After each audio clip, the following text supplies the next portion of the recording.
Oh, sorry. Forgive me. Uh, this is I'll explain in a minute, please. But greetings, fellow pals and gals of the YouTube world. It's your boy, the Wolfgamer 25, and we are back for another riveting section of Figure Friday. Now, I would very much like to be the first to welcome you, and I do hope that you had an extremely good day. I hope that for those of you guys who had to work today, I hope that you killed it, and that for those of you guys who are taking it easy, I hope that you had a good day. Um, Please do me a favor if you haven't already. Before we get started on anything, I just want you guys to know you're awesome, you're epic. Don't ever forget that. Don't ever let anybody tell you otherwise, okay? Um, so, before we get started on all the good stuff today, please do your boy a favor. Go, if you haven't already, go get something to eat, something to drink, get yourself some snacks if you want to, or if you just want to chill, just because we do have a lot to cover tonight. But please do your boy a favor. Go on. I'll give you a few minutes, folks, because yeah, I gotta relax. It was a long day at work today, and let me tell you, it was cold. It was extremely windy, and Mother Nature, for some reason, just can't seem to make up her mind. I really don't know what it is. But hey, she's a fickle mistress, that Mother Nature. Yeah, I mean, heck, one day it's cold and windy, and the next thing you know, it's all nice and shiny, and sunshine is just raining down your face, and then BAM! Snowstorm. But I'm not going to judge. Oh yeah. And don't worry about me, guys. I've already eaten, and I've already got myself something to drink, so don't even worry.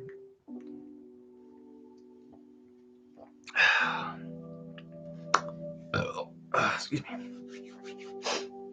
You guys who are just joining, I'm giving those who are also watching some time to get yourself some snacks if you want to, get yourself something to eat or drink. Mm. And after a few minutes, we'll get started. Because as I said, we do have a lot to cover.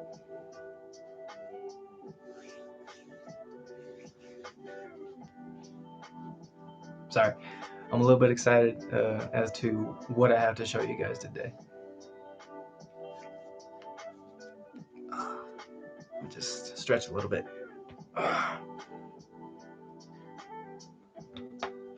Oh boy, that feels good.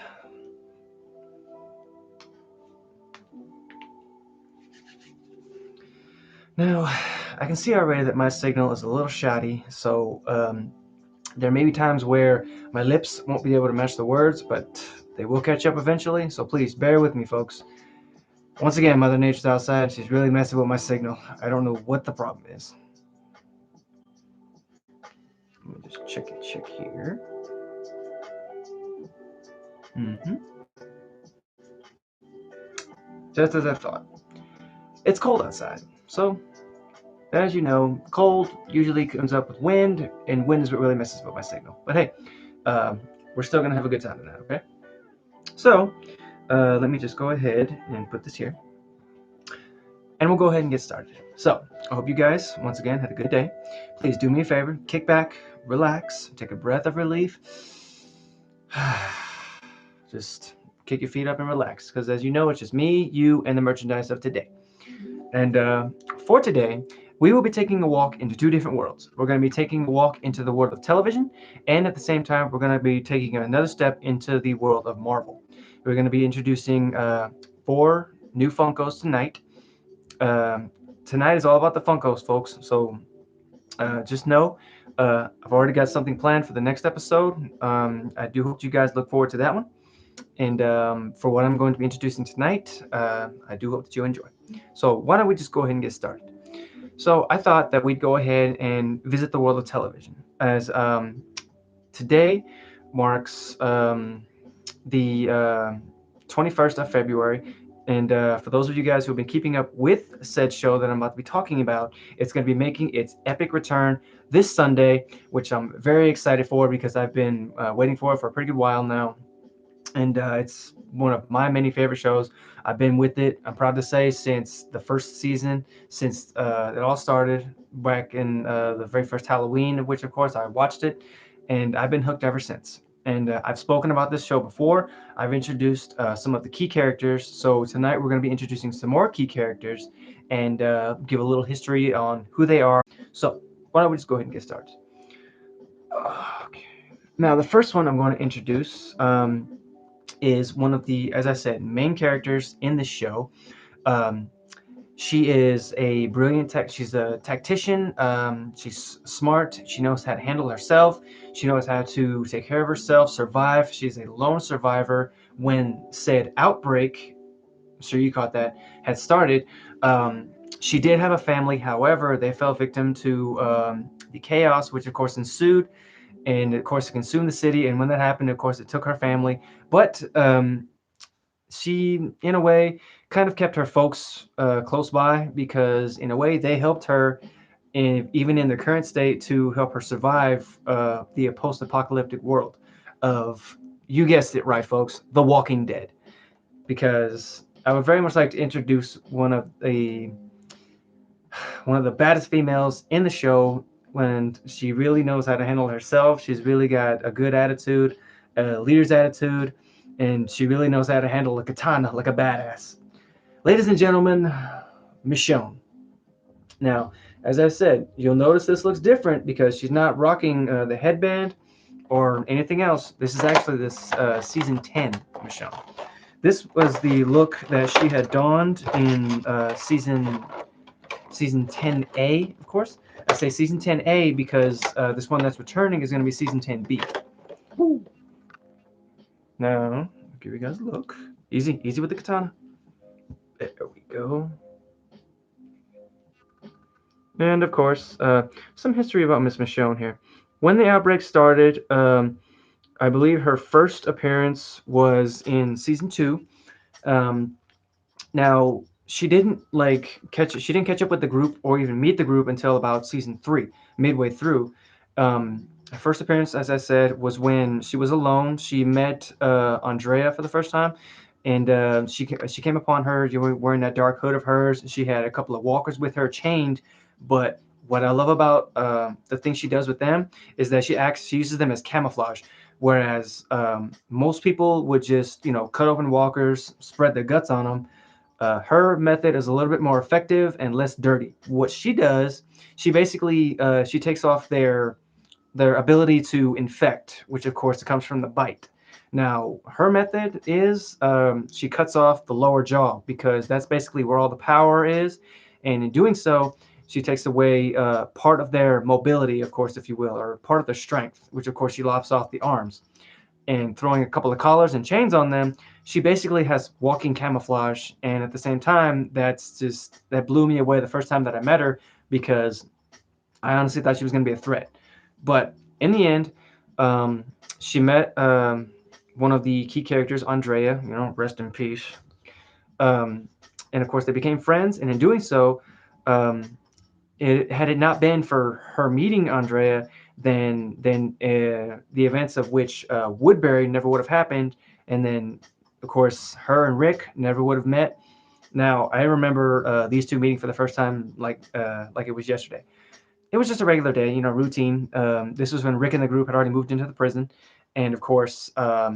Rick was just on his normal walks, walking beside the fence line until he came across a couple of walkers. Now, he thought there was three, but however, the two walkers were gunning for Rick. However, one of them, for some reason, was just staring at him. Now, as he got a closer look, said one that was staring at him had a basket in her hand because it was actually a basket of formula. Because during the time, this was when Judith was born for the first time. And in doing so, that was kind of what sparked the partnership, and at the same time, a little bit further down the road, the romance between Rick and Michonne, which of course is still went strong to this day. And he's not done, okay, guys? Um, we all know Rick is alive. We all know he's going to come back. It's just all a matter of time. And I do hope it's soon because the show just ain't the same without him. But I'm happy to say that I'm still with the show, and it's amazing. It's getting better every day. Because as you know, the group today is facing a much bigger threat. The um, the legendary whisperers that I've heard in the comic book world in The Walking Dead, they're said to be the more dangerous of pretty much any of the enemies that the group have messed with before. Yes, uh, worse than the governor, worse than Negan even, and of course worse than the wolves. Now these whisperers here, they're led by two main people, which of course are Alpha and Beta. But I don't want to get into too much with you because I'm rambling and I'm rambling spoilers, and I do apologize, folks, because there's going to be some potential spoilers in the show tonight. So please forgive me. Please, please don't unsubscribe because I spoil. Please, please. But anyways, we're gonna go ahead and move on. Oh wait, did she have a platform with her? Crud, she had a platform with her. I should get that out of there before I forget.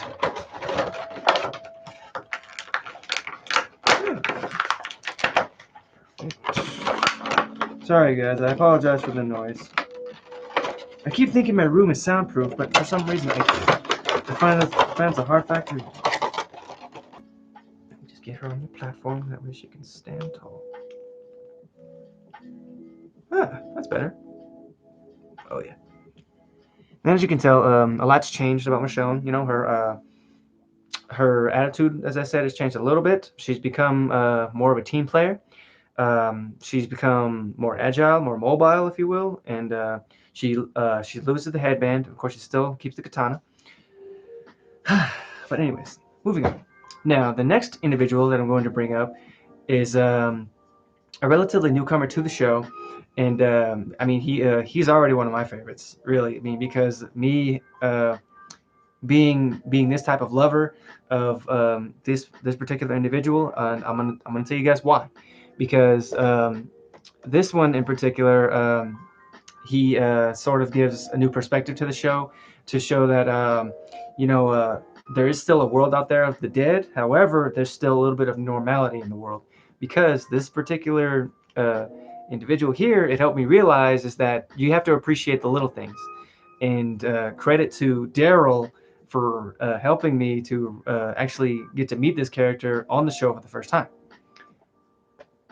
Now, everyone knows this particular person as one of man's best friends, but Daryl gave him an even more distinguished name, and it's probably going to stick forever.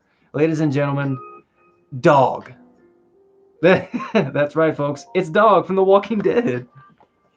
Not much is known about him, however. I just love the fact that they decided to include a canine companion in the show because as I said, it gives perspective to the fact that yes, it's true there is a world of dead out there. However, there's still grace inside the chaos. And of course, as I say, credit to Daryl for for giving us a chance to meet his new four-legged friend here, because Dog is actually loyal to Daryl in so many ways.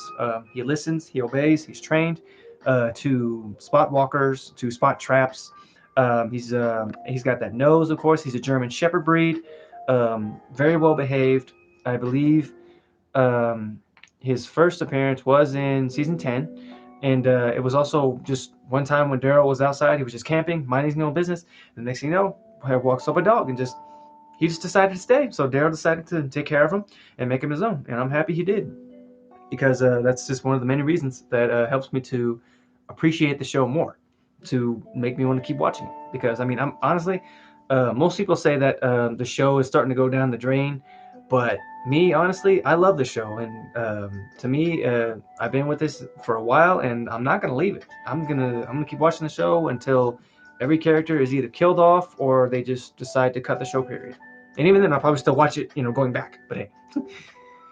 But anyways, that does it for the world of television. So now we're going to take a step forward into the world of Marvel. Now, we're going to be introducing two Funkos tonight. The first one I'm going to bring up, I have talked about this one before. He is one of the key Marvel Avengers, and this one, however, like the way the Funko is made, I prefer to think of it more as sort of a movie moment rather than a Funko, because that's basically what it screams. Now, this guy, we got a small glimpse of what was potentially going to happen in the Age of Ultron movie, and like basically we knew it was going to happen, but we just didn't know what or when or how. But certain circumstances had led this particular individual to truly unlock his potential, and in doing so, he was able to find out his abilities were able to match that of a god. But he was just a normal kid from Brooklyn when it came down to it. But hey, he transformed himself into the man today. Ladies and gentlemen, Captain America. Now, as I said, this is not a regular funk, as I said. I prefer to think of it as a movie moment funk because this is when Steve Rogers here is actually rocking Thor's hammer for the first time, and in doing so, he uses it to. I'll keep explaining, but I just want to give you guys a look at old Cap here. Right, of course, rocking that patented battle-hardened shield right there, which of course, when him and Thanos went one-on-one. Now, during this particular Marvel movie moment, if you will, um, this was when Thor, however, he was going one-on-one with Thanos, and in doing so, things weren't necessarily going his way, and he was basically this close to having the Dawnbreaker shoved into his chest. However, the camera panned to Mjolnir, which of course was on the ground, and then all of a sudden we see being picked up, and then we keep thinking to ourselves, who ended up being worthy enough to pick up the hammer and basically use it to wail on the Mad Titan. And sure enough, Steve Rogers. But as I said, for those of you guys who are keeping up with the Marvel movies, we got a small glimpse, if you will, of this type of potential from him in Age of Ultron. Now, I honestly thought the first time he was going to pick it up in that movie, but sure enough, I'm glad he didn't, because had he did, then this particular just mega Marvel movie moment wouldn't have happened. And just I love the fact that he's able to just. I mean, to me, I kind of feel like he uses it just better than Thor. Because the whole shield and hammer combo that's deadly. I won't lie. But as you can see, he's a Balu. I think he likes it. I'm just kidding. And abilities, which of course include the same basic construct as Mjolnir. However, I don't think flight is one of them, which of course is enabled for Cap, but I haven't been able to read more into it like I wanted to. However, power over the hammer, throwing it comes back. Um, Lightning manipulation, of course, and of course the hammer and shield combo, which of course give a small sonic boom, if you will. Very powerful, very distinct, and just very epic funk that I was able to get there. And I'm so happy. It's beautiful, and it's just right down to the details are spot on. It's just amazing, really. But now we're getting to the finale. This was actually one that I scored today before I was coming home. This particular lady, if you will, is a key character in the Marvel Cinematic Universe. Um, she she's believed to be a daughter of one of the more well-known villains in the Marvel world. It was proven, but at the same time it wasn't proven because the lady who was pregnant with her had found out that this particular individual was a mutant, so she decided to leave. But in doing so, she still had the kid, and that kind of left her scorned because she didn't really find out who her father was until one of the many moments came down to it. She did find out, and it's kind of hard to tell whether or not she was happy or upset. But wait, let me get this wait.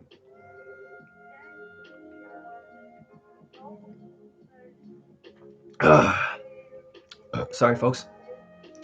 Sometimes when I ramble too much, my throat gets dry. Anyways, where were we? Oh yes. Um, she is an enhanced. She does have a fraternal brother, which of course is also an enhanced. They both have distinguishing characteristics about them. I mean, other than of course them having the same last name, which of course I'm pretty sure you can probably guess where I'm going with this. They both bear the name of Maximoff.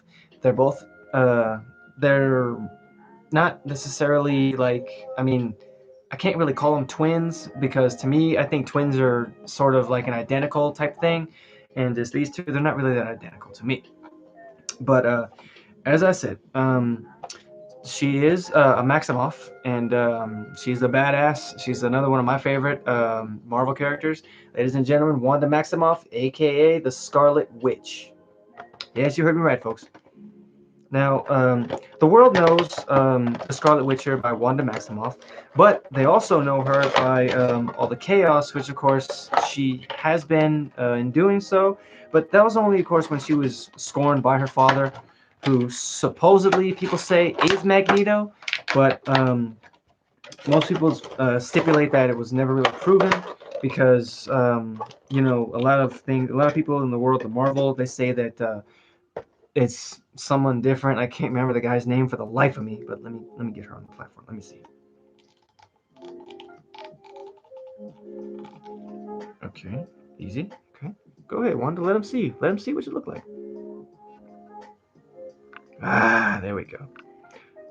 She is the mother to the Wiccan, and as I said, her brother is actually Pietro Maximoff, and he's an enhanced. His abilities are super speed, but hers, however, are manipulation of I'm gonna say kind of like time and space, if you will, because she's able to like how can I put this?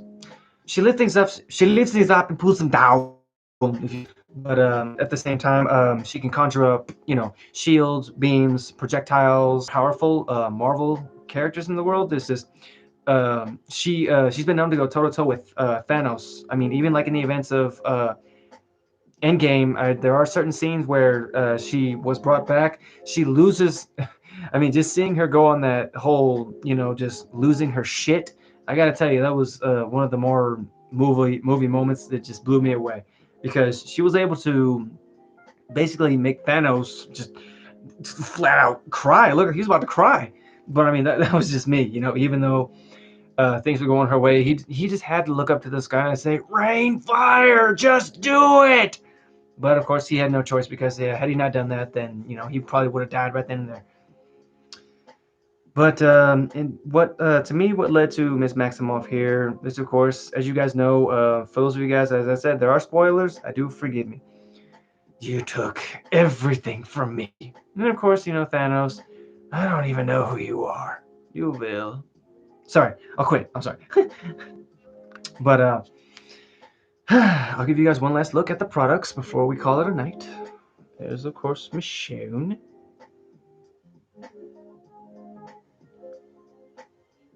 Oh, crap. Horse dog. I love the fact that they still gave him his little bottom lip right here, and of course the little glistening nose. Boop, boop, boop, boop. Oh, I'm sorry. He's a cute puppy. He's a cute puppy. I'm sorry. And of course, the kid from Brooklyn, and I love the fact that they gave him his old Avengers gear. Standard red, white, and blue star on the chest. And of course, he's got that torn shield right there. It's of course the Veach, the red Scarlet Veach. Go ahead, Wanda. Let him look at you. Let him see what you look like. Come on, camera, focus for me. Yeah, there we go. No, no, no.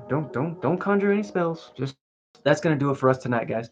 I do hope that you enjoyed the merchandise that I had to bring tonight. I do hope that you guys continue to have an awesome night, and feel free to hit the follow button when it is gonna be posted right there shortly. Um, and if you like, feel free to look forward to my next episode. And I do appreciate all of you guys who came to watch me tonight. I appreciate all the support that I've been getting. You guys are awesome. And until next time, guys, stay safe, stay awesome, stay weird, and stay yourselves, huh? Peace.